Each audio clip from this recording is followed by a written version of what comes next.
Yoff Dakar à la plage du Virage, c'est l'ambiance des jours d'été. Pourtant, nous sommes bien au mois de janvier, réputé froid.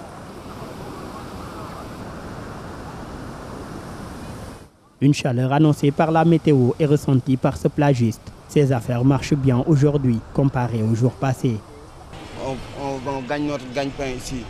Avec les clients, si il y a la chaleur, nous on est contents. Et ces temps-ci, il y a la chaleur.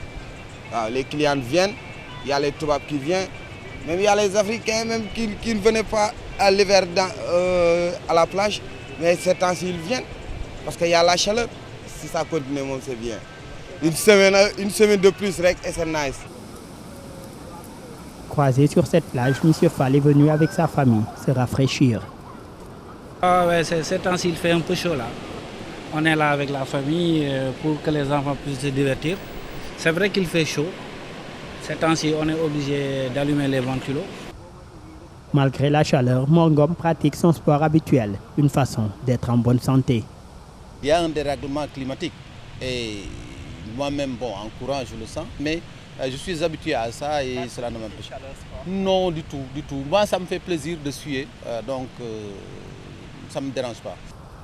L'Agence nationale de l'aviation civile et de la météorologie a annoncé un temps relativement chaud sur toute l'étendue du territoire. Une chaleur notée en période de froid et qui est due aux perturbations climatiques.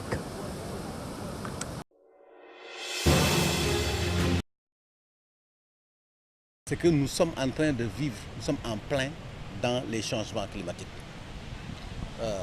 Et ces changements climatiques aujourd'hui font que certaines habitudes qu'on avait, nous sommes en train de les perdre.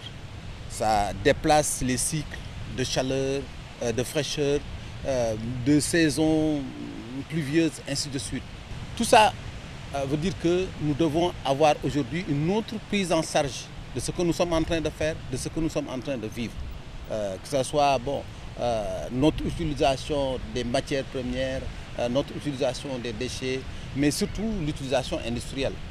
Je crois que c'est à ce niveau, il faut que nous ayons vraiment une approche beaucoup plus systémique dans cette prise en charge.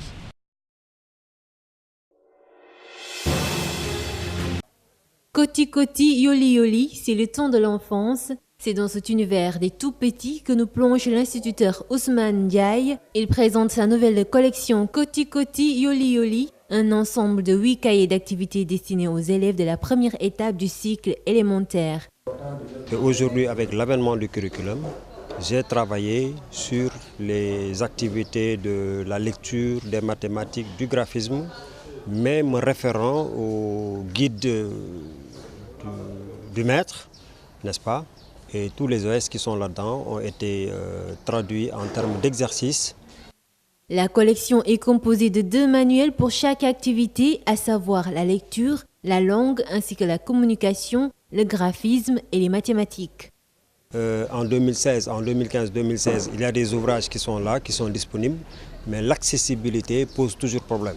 Et ensuite, et du point de vue de la pertinence, à une pertinence en tout cas avérée, mais aussi à une facilité du point de vue de la gestion des enseignements-apprentissages. C'est un manque dans la sphère des enseignements que ces manuels de lecture viennent combler. En ces outils, nous avons une arme pour notre croisade vers la qualité et nous recommandons ce livre à tout le monde, aux directeurs, aux enseignants et à toutes les personnes qui sont susceptibles de relever le niveau des enfants à tous les niveaux. La collection est pour les enseignants une occasion de donner à chaque élève la chance d'apprendre selon ses prédispositions naturelles.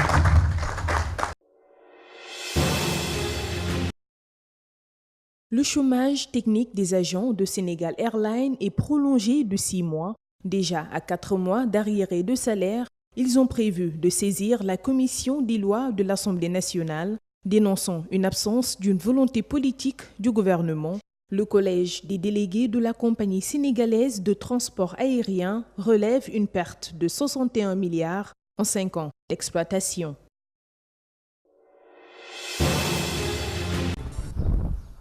Des eaux de ruissellement, des ordures qui agressent les narines des passants. Pourtant, nous sommes bien au quartier résidentiel des Almadies, l'un des plus huppés de la capitale sénégalaise. Ici, Le luxe des maisons contraste avec un sérieux problème d'assainissement. Un autre visage hideux. Il y a toujours un contraste. Elle m'a dit c'est un quartier cossu, mais les problèmes d'assainissement sont toujours réels. C'est comme si c'est une juxtaposition d'habitat cossu. Parce qu'on dit qu'aux Almadies, c'est un lieu de résidence où il y a pas mal de gens qui sont un peu hippés.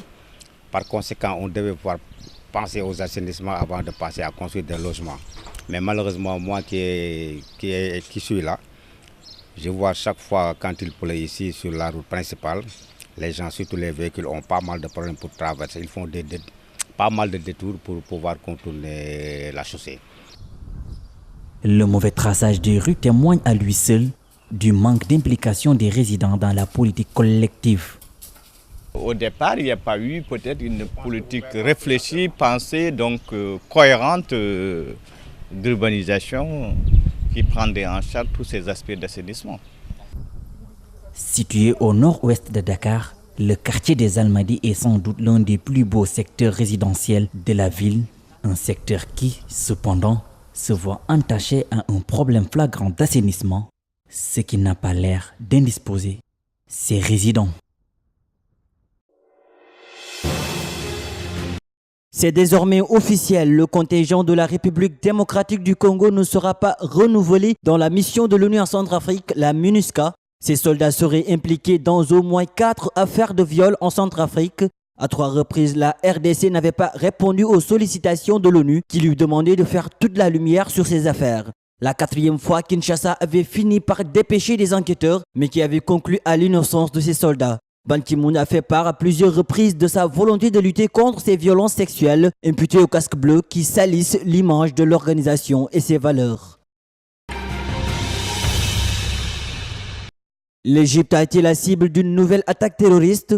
Samedi, un policier et un conscrit égyptien ont été abattus par des hommes à la périphérie du Caire. Une attaque revendiquée par l'organisation État islamique. L'attaque perpétrée la veille dans un hôtel d'Hurghada sur la bord de la mer Rouge n'a pas été revendiquée. Toutes ces attaques perpétrées en 2 jours en Égypte risquent de porter un nouveau coup dur au tourisme. Le ministre du Tourisme, Hicham Zazou, a affirmé que les assaillants avaient agi seuls et que l'enquête se poursuivait. La France conclut ce dimanche une semaine d'hommage aux victimes des attentats terroristes de janvier et novembre. Le président François Hollande a dévoilé une plaque commémorative devant un chêne érigé à un angle de la place de la République à Paris. Après la minute de silence, Johnny Hallyday a entonné devant un public peu nombreux au dimanche de janvier en souvenir de la marche républicaine qui avait réuni des millions de personnes à Paris. Cela faisait suite aux attaques menées contre Charlie Hebdo, l'hypercachère et contre une policière à Montrouge. Le choix de Johnny pour l'interprétation de cette chanson a été critiqué par des proches des dessinateurs décédés qui caricaturaient régulièrement le chanteur. Fin de cavale pour El Capo. Le chef du puissant cartel de Sinaloa était le criminel le plus recherché au monde depuis son évasion spectaculaire le 11 janvier d'une prison de haute sécurité. Il a été arrêté dans l'état de Sinaloa au nord-ouest du Mexique. Point lié derrière le dos, El Capo a été présenté vendredi 8 janvier à la presse avant de monter dans un hélicoptère de la marine mexicaine. Une des pistes qui a permis son arrestation a été la découverte de contacts pris par le criminel avec des producteurs et des acteurs de cinéma dans l'idée de faire un film sur sa vie.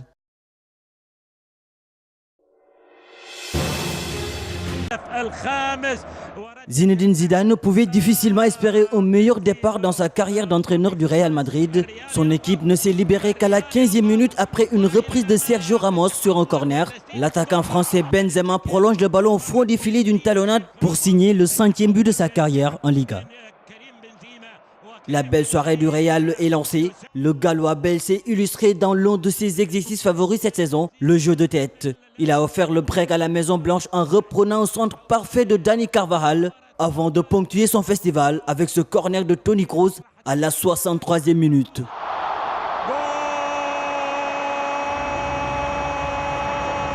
Entre-temps, Bale avait fait parler la qualité de sa patte gauche en marquant d'un plat du pied parfaitement assuré sur un centre en retrait de Cristiano Ronaldo à la 49e minute.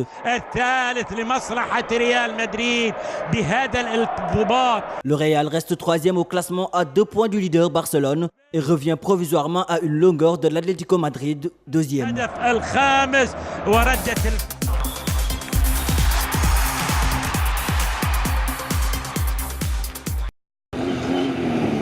Un homme est décédé samedi après avoir été percuté par la voiture pilotée par le Français Lionel Baud lors de la spéciale de la 7e étape du Dakar en Bolivie. L'accident est survenu au kilomètre 82 de la spéciale du jour. La 38e édition du Dakar avait déjà été marquée par un accident survenu lors du prologue au départ de Buenos Aires il y a une semaine. La voiture pilotée par un équipage chinois était sortie de piste et venue percuter un groupe de spectateurs, faisant 10 blessés, dont 3 graves.